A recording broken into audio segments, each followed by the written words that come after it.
A few moments later.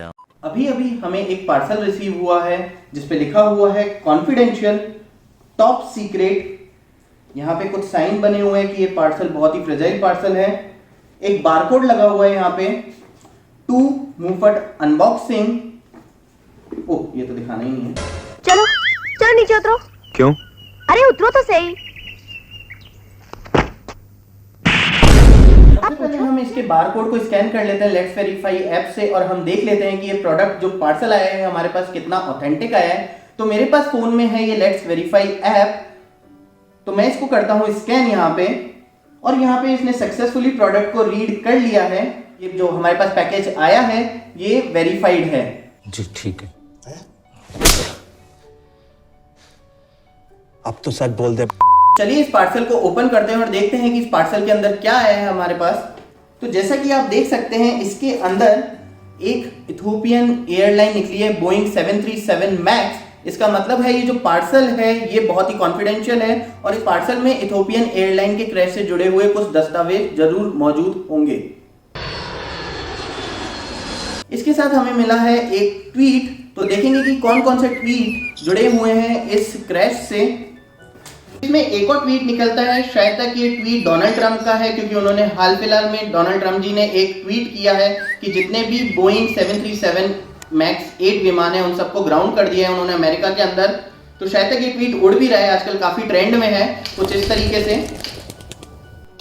और साथ ही यहाँ पे निकले हैं कुछ दस्तावेज इस एयरलाइन से जुड़े हुए, इस एयरलाइन क्रैश से जुड़े हुए, जहां पे लिखा हुआ है Ethiopian airline crash Boeing 737 max 8 grounded. इसका मतलब है कि जितने भी बोइंग 737 विमान हैं उन सबको ग्राउंड कर दिया है, चाहे वो इंडिया हो चाहे वो अमेरिका हो। इंडिया के अंदर भी स्पाइस जेट और जेट एयरवेज ने इसको ग्राउंड कर रखा है और अभी रिसेंटली डोनाल्ड ट्रंप ने भी इसको ग्राउंड करने के आदेश जारी कर दिए हैं। तो चलिए हम देखते हैं कि इसके अंदर और क्या क्या दस्तावेज हैं। तो चलिए अपनी दुकान खोलते हैं।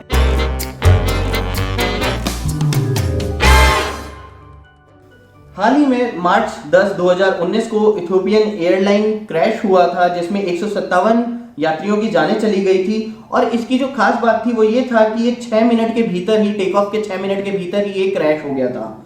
इससे जुड़ता हुआ सिमिलर किस्सा लायन एयरवेज के साथ हुआ था अक्टूबर 29, 2018 के अंदर, जिसमें 189 यात्रियों की जानें चली गई थी और ये जो क्रैश हुआ था ये भी टेक ऑफ के 8 मिनट के अंदर ही हो गया था। तो अगर हम कंपेयर करें इथोपियन एयरलाइन और लायन एयरलाइंस को, तो इसका अगर हम ग्राफ देखते हैं लिफ्ट और टाइम का, तो टेक ऑफ के बाद इसने एलिवेशन गेन किया लेकिन कुछ मिनट के भीतर ही इसमें पिच डाउन होने लगा। पायलट्स ने क्लाइंब करने की बहुत कोशिश की लेकिन वो बार बार पिच डाउन होता रहा और एंड में वो प्लेन क्रैश हो गया। सेम चीज इथोपियन एयरलाइन के साथ भी हुई। जब वो बोइंग 737 मैक्स 8 विमान ऊपर उड़ा तो टेक ऑफ के बाद ही उसने पिच डाउन करना स्टार्ट कर दिया। यहाँ पे पायलट ने बताया कि उसको प्रॉब्लम हो रही है फ्लाइट को कंट्रोल करने में और उसने एटीसी को अपना मैसेज भी भेजा लेकिन कुछ सेकंड के बाद ही वो फ्लाइट क्रैश हो गई। सबसे पहले हम बात कर लेते हैं प्लेन पे लगने वाले फोर्सेस की। तो प्लेन में 4 फोर्स लगते हैं। पहला फोर्स होता है लिफ्ट फोर्स, दूसरा प्लेन का खुद का वेट, तीसरा होता है उसका ड्रैग फोर्स और चौथा होता है थ्रस्ट। तो पहला फोर्स जो है लिफ्ट फोर्स, वो विंग्स प्रोड्यूस करते हैं जो उसके वेट को बैलेंस करते हैं। इसके अलावा थ्रस्ट फोर्स लगता है जो प्लेन का इंजन जनरेट करता है और ड्रैग फोर्स लगता है जो एयर की वजह से लगता है क्योंकि प्लेन एयर के अगेंस्ट रन होता है, ट्रैवल करता है, इस चक्कर में उस पर ड्रैग फोर्स लगता है। बोइंग 737 मैक्स 8 के ये दोनों विमान क्यों दुर्घटनाग्रस्त हुए, इसके बारे में जानने से पहले हमें 2 टर्म्स जानना बहुत जरूरी है, जो है एंगल ऑफ अटैक और दूसरा है स्टॉल। तो सबसे पहले हम बात करते हैं एंगल ऑफ अटैक क्या है। तो आप देखिए कि हमारा प्लेन है, तो ये जब ये टेक ऑफ करता है इसका जो इंक्लाइनेशन रहता है वो इस तरीके का रहता है और इस पे लग रहा होता है एक ड्रैग फोर्स जो एयर लगा रही होती है। तो जब ये ड्रैग फोर्स और इसके टेक ऑफ के बीच में जो एंगल क्रिएट होता है वो कहलाता है एंगल ऑफ अटैक। जब तक ये एंगल ऑफ अटैक इंक्रीज होता रहता है तब तक प्लेन की स्पीड जो है वो इंक्रीज होती रहती है और साथ ही प्लेन का जो एलिवेशन है वो भी इंक्रीज होता रहता है। एक एंगल ऑफ अटैक अचीव होने के बाद प्लेन ना तो स्पीड गेन कर पाता है और ना ही क्लाइंब कर पाता है और प्लेन गिरने लग जाता है और इसी कंडीशन को बोलते हैं हम स्टॉल। तो जो पहला लायन एयरवेज का जो क्रैश हुआ था उसके अंदर स्टॉल की वजह से ही प्लेन क्रैश किया था। क्यों? क्योंकि उसके अंदर एक MCS यूनिट खराब हो गई थी। अब ये MCAS क्या होता है? MCAS होता है मैन्यूवरिंग कैरेक्टरिस्टिक ऑगमेंटेशन सिस्टम। ये प्लेन को स्टेबलाइज करने का काम करता है।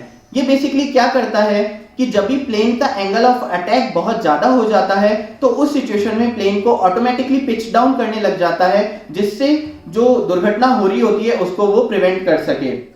प्लेन में 3 टाइप के ऑटोमेशन होते हैं। पहला डायरेक्ट, दूसरा अल्टरनेट और तीसरा नॉर्मल।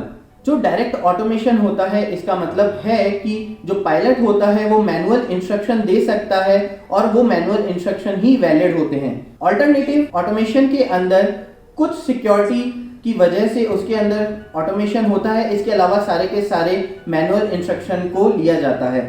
लेकिन जो ये नॉर्मल ऑटोमेशन होता है इसके अंदर प्लेन फुल्ली ऑटोमेटेड हो जाता है। तो ये जो नॉर्मल ऑटोमेशन होता है इसके अंदर MCAS यूनिट लगी होती है। जब प्लेन का एंगल ऑफ अटैक बहुत ज्यादा हो रहा होता है तो ये प्लेन को स्टेबलाइज करती है उसका पिच डाउन करके।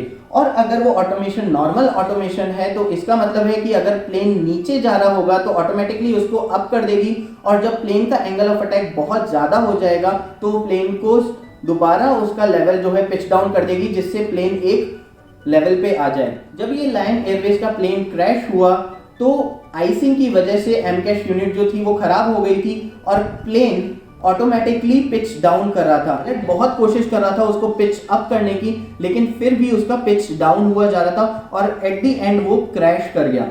और सेम अभी भी यही माना जा रहा है कि इसकी जो MCAS यूनिट थी इथियोपियन एयरलाइंस के अंदर, जो बोइंग 7378 के अंदर जो MCAS यूनिट लगी हुई थी उसमें फॉल्ट था, जिस वजह से प्लेन बार बार पिच डाउन कर रहा था और पायलट बहुत कोशिश कर रहा था उसको पिच अप करने की, लेकिन फिर भी वो प्लेन क्रैश हो गया। ऑटोमेशन क्या है? Automation basically to reduce the human efforts. इसका सीधा सा मतलब बस यही है कि हमारे एफर्ट्स को कम करना है, ना कि हमारी लेजीनेस को इंक्रीज करना है। तो अभी जो घटनाएं घटी हैं ये नॉर्मल ऑटोमेशन को लेकर, जहां पे पायलट कंट्रोल नहीं कर पा रहे थे प्लेन के ऊपर। क्यों? क्योंकि वो सारे इंस्ट्रक्शन को ओवरराइड कर रहा था प्लेन ऑटोमेटिकली। तो क्या इस तरीके का ऑटोमेशन हमें वास्तव में रिक्वायर्ड है?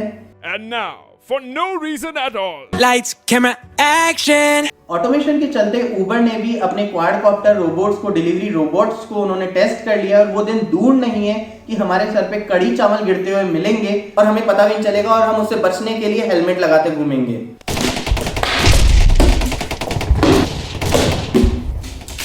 अगर आपको ये वीडियो अच्छा लगा हो तो इसको लाइक, शेयर एंड सब्सक्राइब करना ना भूलना। हम आपके लिए इसी तरीके के और भी वीडियोस लाते रहेंगे।